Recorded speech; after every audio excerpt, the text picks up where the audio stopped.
Tudo bem, meus irmãos? Graça e paz para todos. Estamos de volta, pegamos dias de férias, mas aqui estamos de volta. Estou feliz de estar revendo os irmãos, mas amém, por estar na casa do Senhor, esse momento tão especial. Você está preparado para ouvir a voz do Senhor? Quem está preparado? Amém, amém. Todos nós estamos preparados para ouvir a voz do Senhor, e Deus tem um recado para você nessa. Já há algumas semanas nós começamos com essa série, Deus nos aperfeiçoa em nossa fraqueza, e nós já falamos de vários personagens das Sagradas Escrituras. Nós começamos a falar sobre Moisés, depois falamos sobre Jacó, depois o pastor Jeanderson falou sobre, me ajude aí, eu não estava aqui, mas ele falou sobre Gideão. Depois o nosso seminarista Hudson falou sobre o quê? Manassés. Quem mais? Quem mais falou? Pastor Valmir falou sobre Davi. E vamos dar continuidade. Uma irmã chegou para mim e falou: pastor, mas dentre tantos personagens, o senhor poderia falar sobre uma mulher? Eu falei: não, já está na agenda da programação dos personagens bíblicos.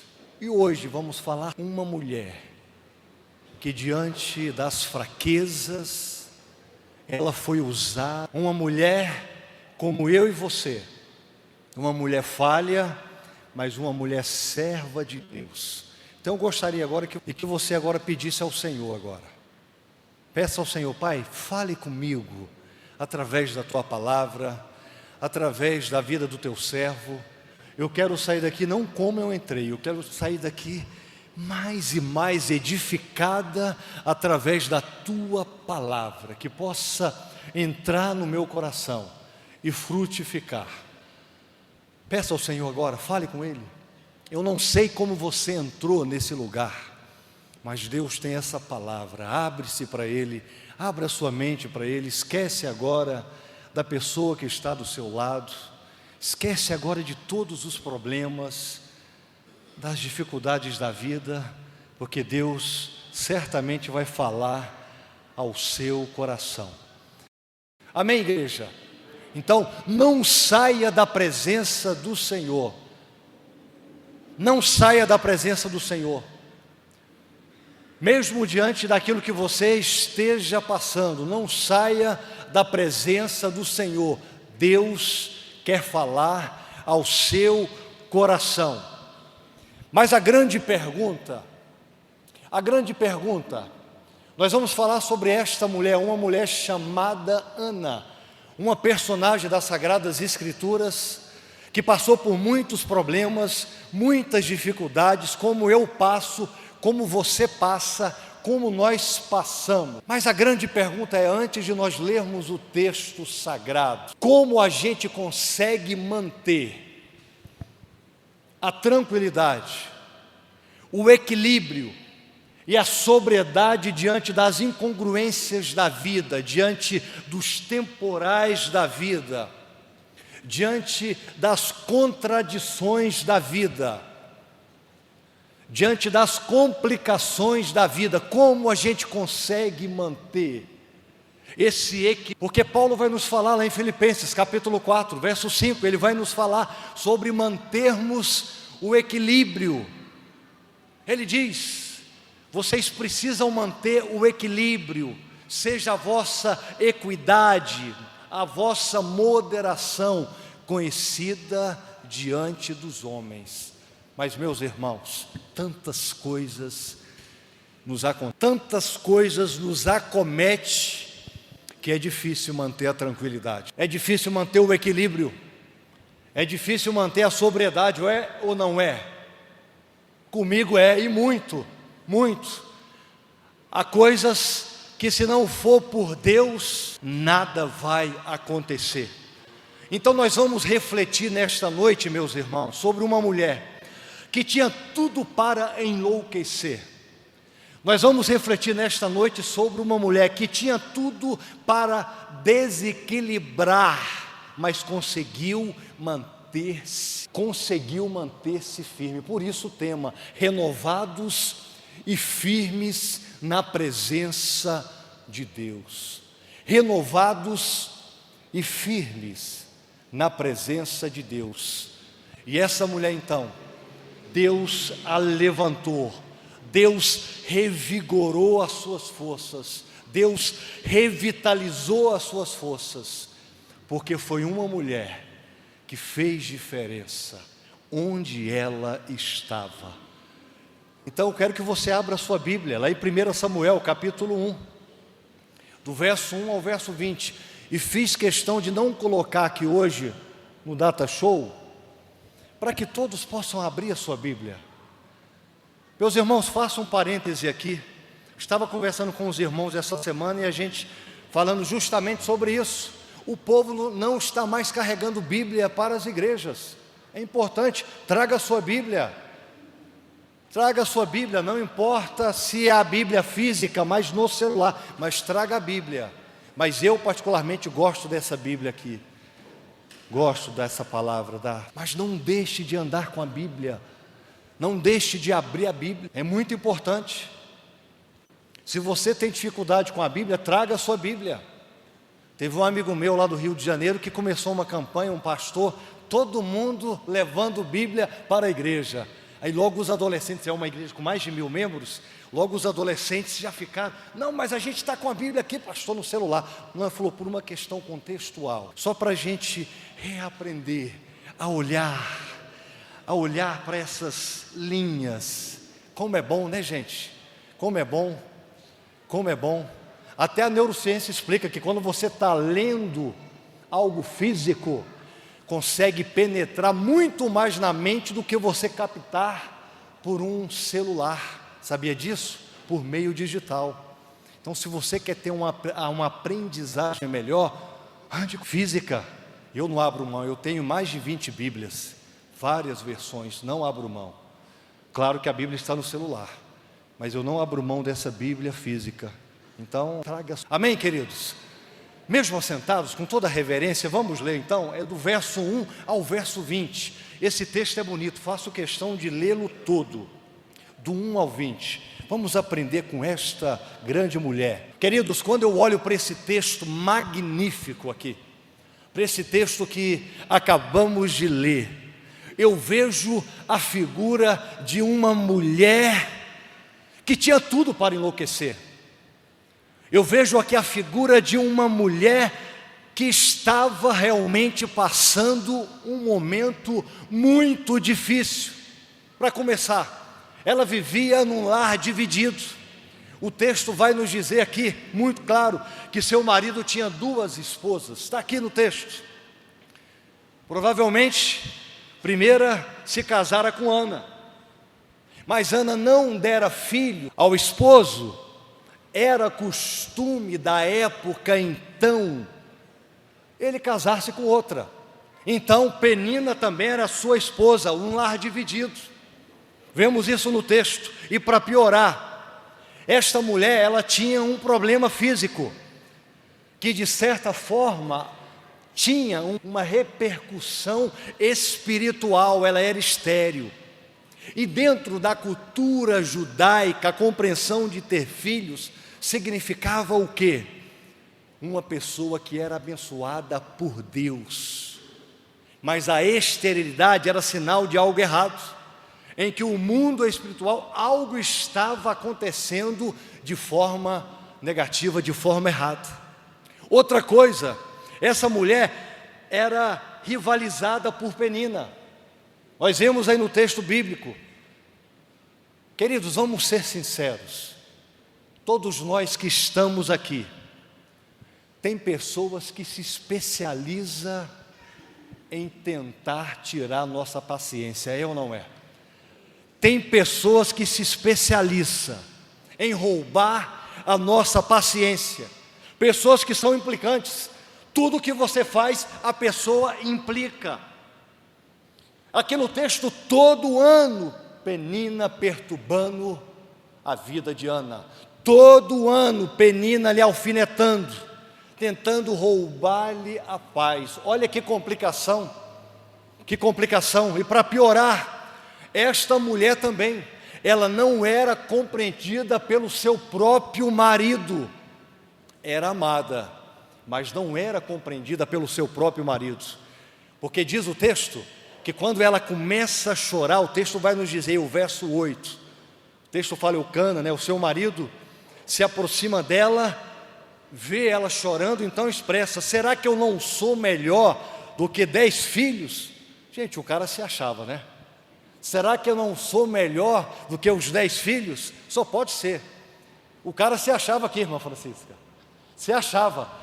O cara, o rei da cocada branca. E para piorar, esta mulher foi julgada pelos religiosos de sua época. Foi julgada pelo sacerdote. Queridos, talvez uma das coisas que mais nos deixa abalado, tristes, machucados, é quando alguém faz um julgamento à nossa vida. Não é verdade? Quando eu olho para esse texto aqui, sabe, quando a pessoa olha para você e faz um julgamento, diz o texto aqui que Penina, ela entra para o templo. Diz o texto aqui que ela começa a orar. E tamanha era a oração dessa mulher aqui. E aí, o sacerdote, então, ele vai olhar na boca dessa mulher. Seus lábios mexiam. No hebraico, o texto fala dessa forma mesmo.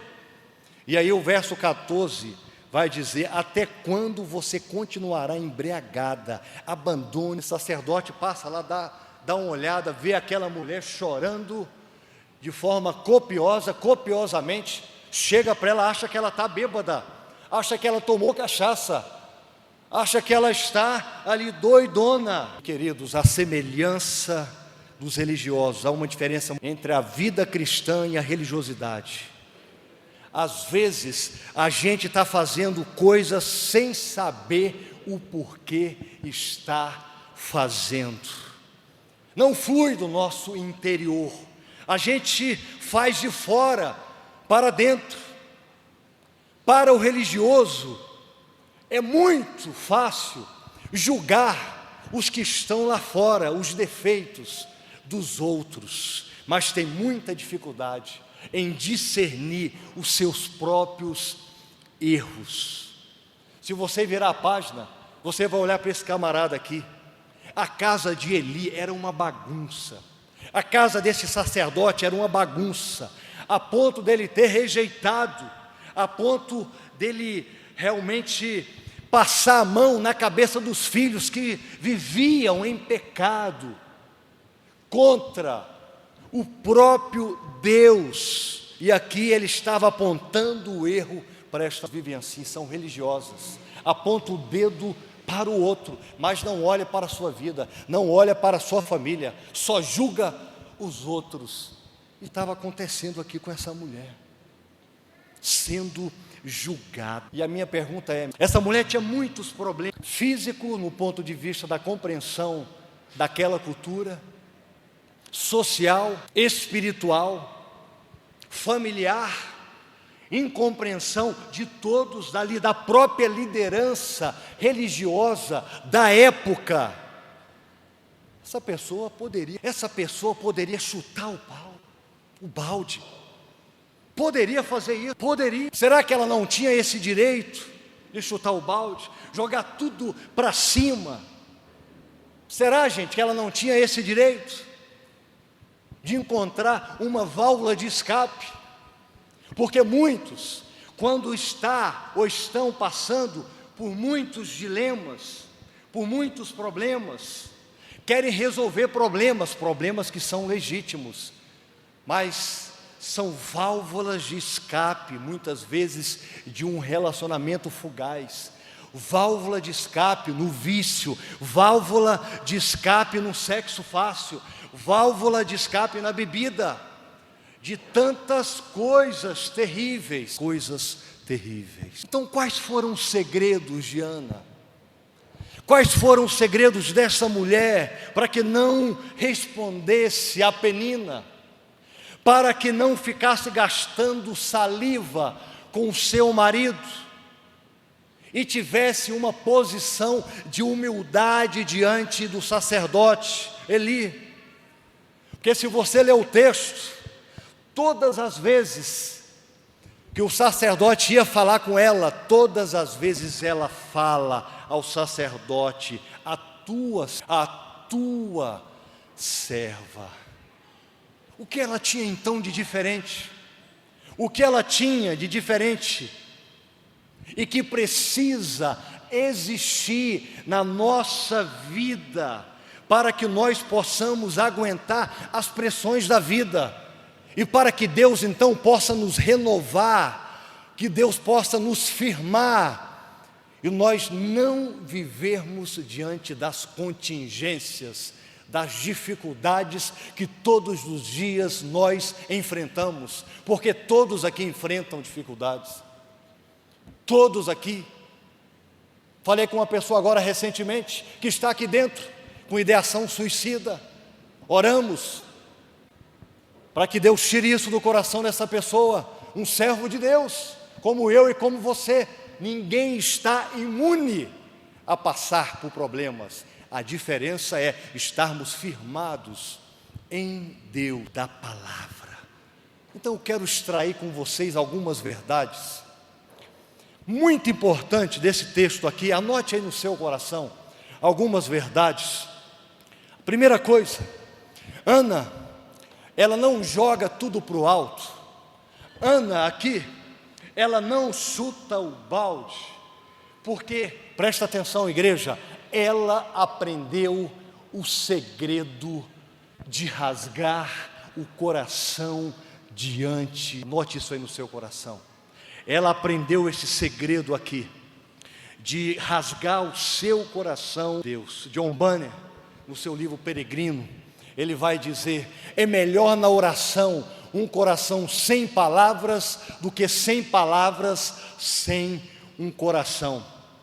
Se você olhar do verso 9 ao verso 16, você vai encontrar aqui uma mulher fazendo uma coisa só, rasgando o coração diante de Deus, orando ao Senhor, buscando a face do Senhor, falando para Deus dos seus desejos, dos seus anseios, das suas problemáticas, sem protocolo, sem nenhuma vergonha, falando para Deus dos desejos da sua alma, chorando na presença de Deus, das suas inquietudes, das suas dificuldades. Às vezes a gente conversa com pessoas e fala assim: pastor, eu não sei orar. Mas eu digo, ninguém sabe orar. O que nós temos que fazer é rasgar o nosso coração, a nossa alma diante de Deus e falar: Senhor, eu estou arrebentado. Quantas vezes eu faço isso? Senhor, eu estou aqui querendo explodir, fazendo algo que não é do Senhor. Quantas vezes é preciso sermos sinceros, é preciso conversarmos com o Senhor. A vontade, Senhor, é de sumir, a vontade é de fazer isso e aquilo. Quantas vezes não perpassa e passa no nosso torvelinho das ideias? Quantas vezes? Às vezes você não expressa, mas o seu sentimento expressa por você. Você se personifica. Olhando para o texto aqui, essa mulher vai diante do Senhor. Você não pode abrir mão de ir na presença do Senhor, rasgar o seu coração na presença do Senhor, rasgar a sua alma. Queridos, Jesus nos ensinou a respeito de nós irmos para o secreto, como esse lugar é importante. Vá para o seu quarto secreto. Era um quarto que ficava no centro da casa, onde todo o mantimento, todo o suprimento ficava lá, toda a riqueza ficava no quarto secreto. Então Jesus fala: vai para esse quarto secreto. É lá que você vai ter todo o suprimento. É lá que você vai se quebrantar, se desmanchar, a sua alma. Tudo o que você precisa para você sobreviver é no quarto secreto. Aonde é quarto secreto, minha gente? É na presença. Aonde é quarto secreto? É desmanchando o coração na presença de Deus. Aonde é o quarto secreto? É eu me quebrantando na presença de Deus. Aonde é o quarto secreto? É eu me contristando na presença de Deus. E esta mulher fizera isso. Então, vai para lá. Tire a máscara, rasga o seu coração diante do Senhor, porque normalmente nós não somos o que apresentamos ser, nós somos quando ninguém está vendo.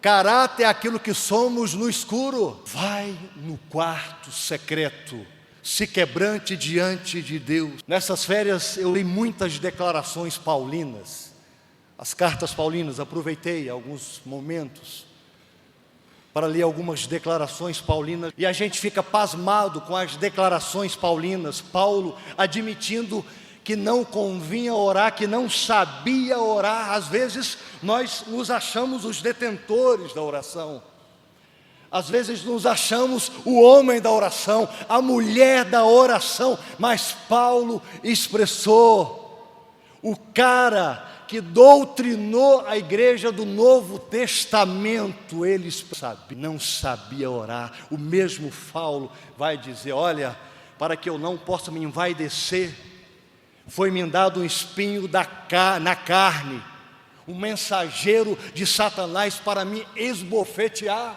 O mesmo Paulo vai dizer que o bem que eu quero fazer eu não faço, mas o mal está onde?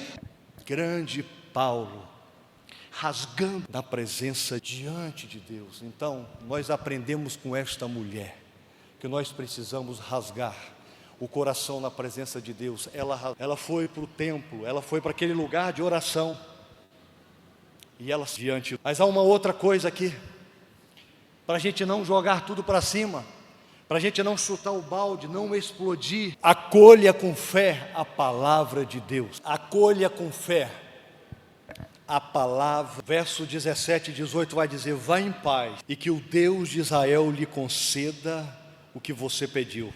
Ela disse: espero que sejas benevolente para com. Então ela seguiu o seu caminho, comeu, e seu rosto já não estava mais. Queridos, ela recebeu uma palavra e acolheu com fé no seu coração. Presta atenção, aqui ela não estava grávida. O menino não tinha nascido, mas a fisionomia dela, diz o texto, era outra. Ela acolheu com fé a palavra. Eu quero desafiar você a acolher com fé a palavra de Deus. A Bíblia fala lá em Tiago, capítulo 5, versos 5 e 6, para nós pedirmos sabedoria, se nós estamos precisando para viver. E aí o texto continua: mas peça com fé. Peça com fé. Vamos acolher a palavra e vamos pedir com fé, porque sem fé o ser humano vive como uma onda do mar, agitado para lá e para cá, inconstante. Queridos, precisamos pedir a Deus para que Ele nos ajude. Precisamos pedir a Deus para que estejamos firmados na palavra de Deus, mesmo diante das inconstâncias da vida. Mas tenhamos essa certeza, como a gente precisa orar, como a gente precisa esperar, como está lá em Salmo 51, 10. Senhor, me dê um coração puro, renova em mim um espírito inabalável, um espírito reto. Faça isso em mim, Senhor. Há duas coisas que me chamam a atenção nesse texto aqui, do Salmo 51, 10. Cria em mim, o verbo criar, que é o mesmo verbo que está lá no Gênesis.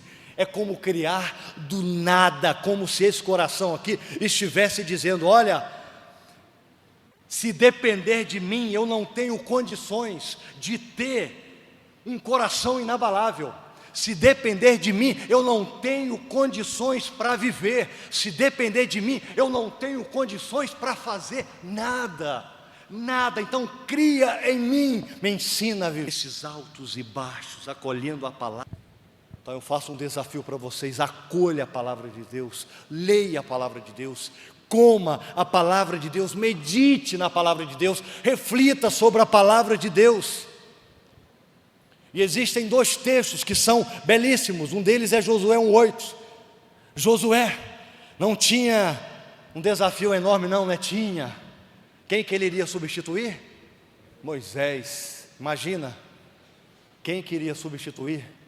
Mas ele estava lá na palavra, o desafio. E ele então, não deixe de falar as palavras desse livro da lei e de meditar nelas de dia e de noite, para que você cumpra fielmente tudo o que está escrito.